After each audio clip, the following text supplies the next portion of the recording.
ಡಾಲಾಯ್ತವರ ಸಾರಥ್ಯದಲ್ಲಿ the Friday times news. ಪಾರಂಪರಿಕ ಔಷಧಿಗಳಿಂದ ಲಕ್ಷಾಂತರ ರೋಗಿಗಳು ಗುಣ. ಪಾರಂಪರಿಕ ವೈದ್ಯ ಹನುಮಂತಪ್ಪ ಮಳಲಿ. ಇಲ್ಲಿಯವರೆಗೆ 6 ಲಕ್ಷಕ್ಕಿಂತ ಹೆಚ್ಚು ಜನರಿಗೆ ಪಾರಂಪರಿಕ ಚಿಕಿತ್ಸೆ ನೀಡಿದ್ದೇನೆ. ಆದರೆ ಕಳೆದ 5-6 ತಿಂಗಳಿನಿಂದ ಮನಸ್ಸಿಗೆ ನೋವಾಗುವಂತಹ ಘಟನೆ ನಡೆಯುತ್ತಿವೆ. ನಾನು ಪಾರಂಪರಿಕ ವೈದ್ಯ ಪರಿಷತ್ತಿನಿಂದ ಮಾನ್ಯತೆ ಪಡೆದ ವೈದ್ಯನಾಗಿದ್ದೇನೆ. ಹಲವು ಔಷಧಿ ಪರೀಕ್ಷೆ ಕೂಡ ನಡೆದಿದೆ. ನನಗೆ ರಾಜ್ಯ, ಹೊರ ರಾಜ್ಯದಿಂದ ಪ್ರಶಸ್ತಿ ಲಭಿಸಿವೆ. ಶ್ರೀ ಸಿದ್ದೇಶ್ವರ ಸ್ವಾಮಿ ಮಠ, ವಿನಯ್ ಗುರೂಜಿ ಮಠ, ಭಾರತೀಯ ಸಂಸ್ಕೃತಿ ಪರಿಷತ್ ವತಿಯಿಂದ ಪಾರಂಪರಿಕ ವೈದ್ಯ ಸೇವೆಯ ಪ್ರಶಸ್ತಿ ನೀಡಲಾಗಿದೆ. ಇತ್ತೀಚಿನ ದಿನಗಳಲ್ಲಿ ನನ್ನ ಔಷಧಿ ಸರಿಯಿಲ್ಲ ಎಂದು ಅಪಪ್ರಚಾರ ಮಾಡಲಾಗುತ್ತಿದೆ. ಶ್ರಮಪಟ್ಟು ಶಾಸ್ತ್ರೋಕ್ತವಾಗಿ ಔಷಧಿ ನೀಡಿದರೂ ಈ ರೀತಿಯಾದರೆ ಮನಸ್ಸಿಗೆ ನೋವಾಗುತ್ತದೆ. ಉಚಿತ ಔಷಧಿ ವಿತರಣೆಗೆ ತೀರ್ಮಾನಿಸಿದ್ದೆ. ಆದರೆ ಉಚಿತವಾಗಿ ನೀಡಿದರೆ ದುರುಪಯೋಗಪಡಿಸಿಕೊಳ್ಳುತ್ತಾರೆ ಎಂದು ಕಡಿಮೆ ಬೆಲೆಗೆ ನೀಡಲು ತೀರ್ಮಾನಿಸಿದ್ದೇನೆ. ಹೀಗಿದ್ದರೂ ನನ್ನ ಔಷಧಿ ಬಗ್ಗೆ ಅಪಪ್ರಚಾರ ಮಾಡುತ್ತಿರುವುದು ನೋವಿನ ಸಂಗತಿ ಎಂದು ಬೇಸರ ವ್ಯಕ್ತಪಡಿಸಿದರು. ನಾಳೆಯಿಂದ ಸ್ವಯಂ ಪ್ರೇರಿತವಾಗಿ ರೋಗಿಗಳು ನಾನು ಪಾರಂಪರಿಕ ವೈದ್ಯರ ಜೊತೆ ಔಷಧಿಯನ್ನು ಪಡೆಯುತ್ತೇನೆಂದು ಸಹಿ ಮಾಡಿದವರಿಗೆ ಮಾತ್ರ ಔಷಧಿ ನೀಡುತ್ತೇನೆ. ರೋಗಿಗಳು ಸ್ವ ಇಚ್ಛೆಯಿಂದ ಔಷಧಿ ಪಡೆಯಬೇಕು ಹಾಗೂ ಆಧಾರ್ ಕಾರ್ಡ್ ಕಡ್ಡಾಯವಾಗಿ ತರಬೇಕು. ಇಲ್ಲಿಯವರೆಗೆ ಔಷಧಿ ಪಡೆದುಕೊಂಡವರು ದಾಖಲೆ ಸಹಿತ ಲಗತ್ತಿಸಬೇಕು. ನಾನೊಂದು ಪುಸ್ತಕ ಬರೆದಿದ್ದೇನೆ.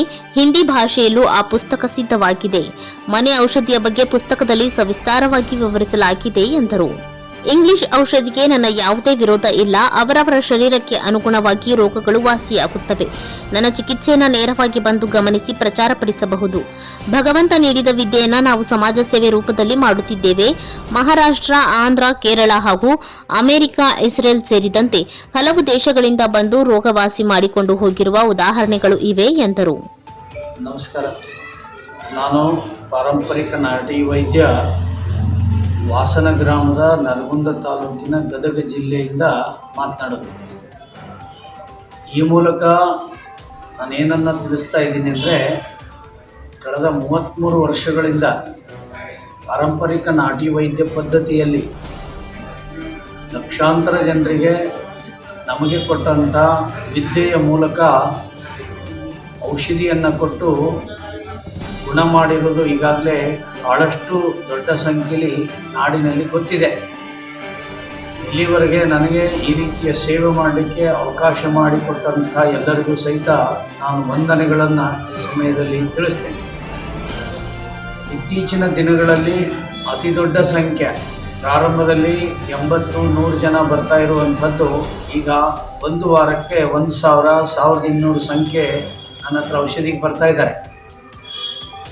ಈ ಸಮಯದಲ್ಲಿ ಕಾಣದ ಕೈಗಳಿಂದಲೋ ಅಥವಾ ಇನ್ಯಾವುದೋ ಒಂದಿಷ್ಟು ಅನಾಮಧೇಯ ಪತ್ರವನ್ನು ಬರೆಯೋದ್ರ ಮೂಲಕ ಔಷಧಿಗೆ ಬರುವಂಥವರಲ್ಲಿ ಕೆಲವು ಗೊಂದಲಗಳನ್ನು ನಿರ್ಮಾಣ ಮಾಡ್ತಾ ಇದ್ದಾರೆ ಅಂತ ಅನ್ನಿಸ್ತಾ ಇದೆ.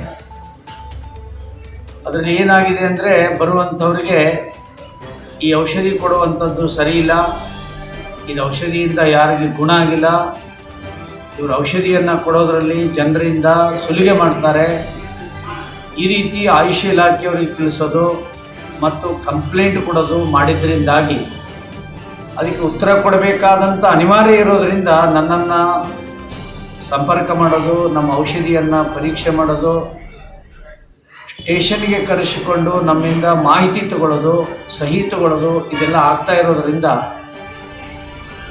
ಇಷ್ಟು ಜನ ಗುಣ ಮಾಡಿದ್ದು ಆಗಿ ಈಗೆಲ್ಲ ಗೊತ್ತಾದ ನಂತರ ಈ ರೀತಿ ಹೇಳೋದ್ರಿಂದ ನಮಗೇನಾಗಿದೆ ಅಂದರೆ, ಇವತ್ತು ಈ ಔಷಧಿಯನ್ನು ಕೊಡಬೇಕೋ ಬೇಡವೋ ಅನ್ನುವಂಥ ಒಂದು ಸ್ಪಷ್ಟ ನಿರ್ಣಯ ಇಲ್ಲದೆ ಕೆಲಸ ಮಾಡುವಂಥದ್ದಾಗಿದೆ.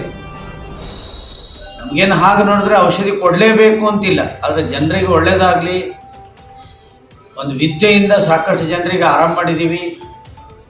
ಈ ದೇಶದಲ್ಲಿ, ಜಗತ್ತಿನಲ್ಲಿ ನಾನಾ ಥರದ ಔಷಧಿಯನ್ನು ಕೊಡುವಂಥ ಮಾರ್ಗಗಳಿದ್ದಾವೆ. ಅಲೋಪತಿ ಇದೆ, ಹೋಮಿಯೋಪತಿ ಇದೆ, ಆಯುರ್ವೇದ ಇದೆ, ಯುನಾನಿ ಇದೆ, ಪಾರಂಪರಿಕ ವೈದ್ಯ ನಾಟಿ ಪದ್ಧತಿಯೂ ಇದೆ. ಅದರಲ್ಲಿ ನಾವು ಕೆಲಸ ಮಾಡ್ತಾ ಬಂದಿದ್ದೇವೆ. ಅದರ ಮೂಲಕ ಇಷ್ಟು ಜನರಿಗೆ ಔಷಧಿಯನ್ನು ಕೊಟ್ಟು ಗುಣ ಮಾಡಿರೋ ಸಂದರ್ಭದಲ್ಲಿ ಈ ರೀತಿಯ ಅನಾಮಧೇಯ ಪತ್ರ ಆಗಲಿ ಅಥವಾ ಆಯುಷ್ ಇಲಾಖೆಯವ್ರು ತಿಳಿಸೋದಾಗಲಿ ಮಾಡಿದಾಗ ನಾವು ಔಷಧಿ ತಯಾರು ಮಾಡಬೇಕೋ ಕೊಡಬೇಕೋ ಬೇಡವೋ ಅನ್ನುವಂಥ ಒಂದು ಗೊಂದಲದಲ್ಲಿ ನಾವಿದ್ದೇವೆ. ಅದಕ್ಕೋಸ್ಕರ ಈ ಮಾಧ್ಯಮದ ಮೂಲಕ ಏನು ತಿಳಿಸ್ತಾ ಇದ್ದೀವಿ ಅಂದರೆ, ಇನ್ಮೇಲೆ ಔಷಧಿ ಪಡಿಬೇಕು ಅಂತ ಇಚ್ಛೆ ಇದ್ರೆ ಸ್ವಯಂ ನೀವೇ ನಿರ್ಣಯ ಮಾಡಿ ಔಷಧಿ ತಗೋಬೇಕಾಗಿತ್ತು ಅಂದರೆ ಪಾರಂಪರಿಕ ವೈದ್ಯ ಪದ್ಧತಿಯಲ್ಲಿ ಇರುವಂಥ ನಿಯಮಾವಳಿ ಪ್ರಕಾರ ನಮ್ಮ ಹತ್ರ ಒಂದು ಪತ್ರ ಇರ್ತದೆ. ಆ ಪತ್ರದಲ್ಲಿ ಏನು ಬರೆದಿರ್ತಾರಂದ್ರೆ, ನಾನು ಇಂಥವರು ಪಾರಂಪರಿಕ ವೈದ್ಯ ನಾಟಿ ವೈದ್ಯರಾದಂಥ ಹನುಮಂತ ಮಳಲಿಯವರ ಹತ್ರ ನಾನೇ ಸ್ವ ಇಚ್ಛೆಯಿಂದ ಔಷಧಿಯನ್ನು ಪಡೆದುಕೊಳ್ಳುತ್ತಿದ್ದೇನೆ ಅಂತ ಹೇಳಿ ಸಹಿ ಮಾಡಿಯೇ ಔಷಧಿಯನ್ನು ತಗೋಬೇಕು. ಹಾಗೆ ತಗೊಂಡ್ರೆ ಯಾವುದೇ ಥರದ ತೊಂದರೆ ಇಲ್ಲ. ಇದು ಒಂದು. ಆಮೇಲೆ ನಮ್ಮನ್ನು ಪಾರಂಪರಿಕ ವೈದ್ಯರೆಂದು ಗುರುತಿಸಿ ನಮ್ಮೂರಿನ ಪಂಚಾಯಿತಿಯಲ್ಲಿರೋ ಸರ್ಕಾರಿ ಅಧಿಕಾರಿಗಳು ಮತ್ತು ಪಂಚಾಯಿತಿ ಚೇರ್ಮನ್ರು ಸೇರಿಕೊಂಡು ನಮ್ಮನ್ನು ಪಾರಂಪರಿಕ ವೈದ್ಯರೆಂದು ಮಾನ್ಯತಾ ಪತ್ರವನ್ನು ಕೊಟ್ಟಿರ್ತಾರೆ. ಅದನ್ನು ನೀವು ನೋಡಿ ಅದರ ಮಾಹಿತಿಯನ್ನು ತಗೊಂಡು ನನ್ನ ಹತ್ರ ಔಷಧಿಯನ್ನು ಪಡೆದುಕೊಳ್ಬೇಕಾಗತ್ತೆ. ನಾವು ಪ್ರಾರಂಭದ 30 ವರ್ಷಗಳಿಂದ ಮಾಡ್ತಾ ಇದ್ದೀವಿ. ಯಾರಿಗೆ ಹಣ ಕೊಡ್ಲಿಕ್ಕಿಲ್ಲ ಅವ್ರಿಗೆ ಉಚಿತವಾಗಿ ಕೊಡ್ತೀವಿ. ಯಾರಿಗೆ ಹಣ ಕೊಡೋದಕ್ಕೆ ಕಷ್ಟ ಅರ್ಧ ಕೊಡ್ತಾರೆ, ಅರ್ಧ ಇಸ್ಕೋತೀವಿ. ಯಾರನ್ನು ನಾವು ವಾಪಸ್ ಕಳಿಸೋದಿಲ್ಲ. ಆದರೆ ಇತ್ತೀಚಿನ ದಿನಗಳಲ್ಲಿ ಅವರು ಹೆಚ್ಚಿಗೆ ತಗೋತಾರೆ, ಹಾಗೆ ಹೀಗೆ ಅಂತ ಹೇಳೋದ್ರಿಂದ ನಾನು ಇಷ್ಟು ವರ್ಷ ಸೇವೆ ಮಾಡಿರೋದ್ರಿಂದ ನಮ್ಮ ಮನಸ್ಸಿಗೆ ನೋವಾಗಿ ಒಂದು ಔಷಧಿಯನ್ನು ಕೊಡೋದು ನಿಲ್ಲಿಸಬೇಕು. ಒಂದು, ಇಲ್ಲಾಂದರೆ ಉಚಿತವಾಗಿ ಕೊಡಬೇಕು. ಇನ್ನೊಂದು, ಇಲ್ಲ ಅಂತಂದರೆ ಬಂದಿರುವಂಥವ್ರಿಗೆ ಔಷಧಿಯನ್ನು ಬರೆದು ಕೊಡ್ತೀನಿ. ಬಂದಿರೋರಿಗೆ ಎಲ್ಲ ಕಾಯಿಲೆಗೂ ಬರೆದು ಕೊಡ್ತೀನಿ, ಎಲ್ಲಿ ಬೇಕಾದ್ರೂ ತಗೋಬೋದು, ನಮಗೇನು ನೀವು ಫೀ ಕೊಡಬೇಕಾಗಿಲ್ಲ. ಅಥವಾ ಮನೆ ಮದ್ದು ಔಷಧಿಯನ್ನು ಮಾಡಿಕೊಳ್ಳೋದನ್ನು ಹೇಳಿಕೊಡ್ತೀನಿ. ಇದು ಯಾವುದು ಆಗಲಿಲ್ಲ ಅಂದರೆ ನನ್ನ ಪುಸ್ತಕ ಇದೆ, ಆ ಪುಸ್ತಕ ನೋಡಿಯೂ ಸಹಿತ ಆ ಪುಸ್ತಕದಲ್ಲಿ ಔಷಧಿಗಳನ್ನು ಮನೇಲಿ ಹೇಗೆ ತಯಾರು ಮಾಡ್ಕೋಬೇಕು ಅನ್ನೋದನ್ನು ಬರೆದಿದ್ದೀನಿ. ಅದನ್ನು ನೋಡಿಯೂ ಸಾಕಷ್ಟು ಜನ ಔಷಧಿಯನ್ನು ಮಾಡಿಕೊಂಡಿದ್ದಾರೆ. ಮತ್ತು ಮಾಧ್ಯಮದಲ್ಲಿ, ಯೂಟ್ಯೂಬ್ ಚಾನಲ್ಗಳಲ್ಲಿ, ಫೇಸ್ಬುಕ್ನಲ್ಲೂ ಕೂಡ ನಾನು ಔಷಧಿಯನ್ನು ಹೇಳಿರುವಂಥದ್ದು ಸಾಕಷ್ಟಿದೆ. ಅದನ್ನು ನೋಡಿಯೂ ಗುಣ ಮಾಡಿಕೊಂಡಿದ್ದಾರೆ. ನಮ್ಮ ನಾಡಿನ ದೇಶದ ಜನ ನನ್ನ ಔಷಧಿ ಮಾರ್ಗದಿಂದನೂ ಭಾಳಷ್ಟು ಜನರಿಗೆ ಗುಣ ಆದರೆ ನನ್ನ ಜೀವನ ಸಾರ್ಥಕ ಅಂತ ನಾನು ಭಾವಿಸ್ಕೊಂಡಿದ್ದೀನಿ. ನಾನು ಯಾವುದೇ ಔಷಧಿಯ ವಿರೋಧಿ ಇಲ್ಲ.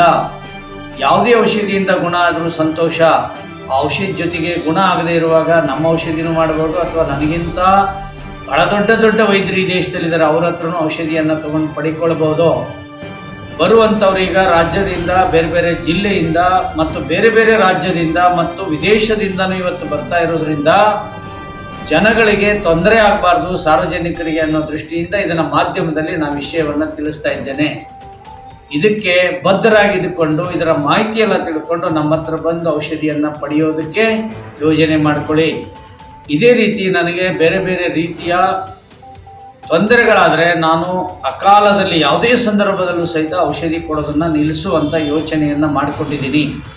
ಅದಕ್ಕೆ ಸಂಬಂಧಪಟ್ಟಂಥ ಮಾಧ್ಯಮದ ಮೂಲಕ ನನ್ನ ಹತ್ರ ಇಲ್ಲಿವರೆಗೆ ಔಷಧಿ ಪಡೆದು ಗುಣ ಆಗಿರುವಂಥವರು ತಮ್ಮ ಹೆಸರು ಮಾಹಿತಿಯನ್ನು ಪತ್ರಿಕಾ ಮಾಧ್ಯಮದವರು ಕೊಟ್ಟರೆ ಅದರ ಮೂಲಕ ಬರುವಂಥ ಕಾಯಿಲೆಯನ್ನು ಹೊತ್ತು ಬರುವಂಥವ್ರಿಗೆ ಅನುಕೂಲ ಆಗುತ್ತೆ ಅಂತ ಈ ಮೂಲಕ ತಮ್ಮಲ್ಲಿ ನಾನು ವಿನಂತಿ ಮಾಡ್ಕೊಳ್ತಾ ಇದ್ದೀನಿ. ಎಲ್ಲರಿಗೂ the Friday times news Gadag.